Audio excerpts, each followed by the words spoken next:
कळंबा कारागृहात कैद्यावर जीवघेणा हल्ला. जुन्या वादातून दोघांकडून काठी लाथाबुक्क्यांनी मारहाण. कोल्हापूर. कळंबा मध्यवर्ती कारागृहात शिक्षा भोगत असलेल्या कैद्यांमध्ये जुन्या वैमनस्यातून हाणामारीचा गंभीर प्रकार घडला आहे. 31 डिसेंबर रोजी सर्कल क्रमांक 5 मधील स्वच्छतागृहाजवळ एका कैद्याला जबरदस्तीने पाण्याच्या हौदाजवळ नेऊन काठीने तसेच लाथाबुक्क्यांनी बेदम मारहाण करण्यात आली. या प्रकरणी जुना राजवाडा पोलीस ठाण्यात 2 कैद्यांविरोधात गुन्हा दाखल करण्यात आला आहे. अजय अनिल पाथरूट वय 26 राहणार राजारामपुरी असे जखमी कैद्याचे नाव असून त्यांनी दिलेल्या फिर्यादीवरून आकाश उर्फ अक्षय आनंदा माळी व निलेश उत्तम माळी यांच्या विरोधात गुन्हा नोंदविण्यात आला आहे.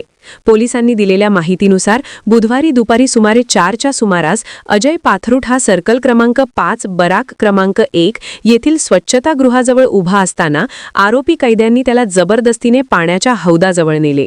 तेथे काठीने व लाथाबुक्क्यांनी त्याच्यावर जोरदार हल्ला करण्यात आला. या मारहाणीत अजय गंभीर जखमी झाला. घटनेची माहिती मिळताच कारागृहातील सुरक्षा रक्षकांनी तात्काळ हस्तक्षेप करून भांडण थांबवले. जखमी अजय पाथरूट याला उपचारासाठी CPR रुग्णालयात दाखल करण्यात आले. त्यानंतर गुरुवारी दिनांक 1 जानेवारी रात्री जुना राजवाडा पोलीस ठाण्यात मारहाणीची तक्रार नोंदविण्यात आली. प्राथमिक तपासात हल्ल्यामागे पूर्व वैमनस्य असल्याचे स्पष्ट झाले असून जखमी व आरोपी कैद्यांमध्ये यापूर्वीपासून वाद असल्याचे समोर आले आहे.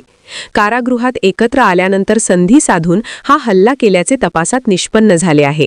या प्रकरणाचा तपास पोलीस निरीक्षक किरण लोंढे यांच्या मार्गदर्शनाखाली पोलीस नाईक गुरव करीत आहेत. चॅनेलला सबस्क्राइब करा.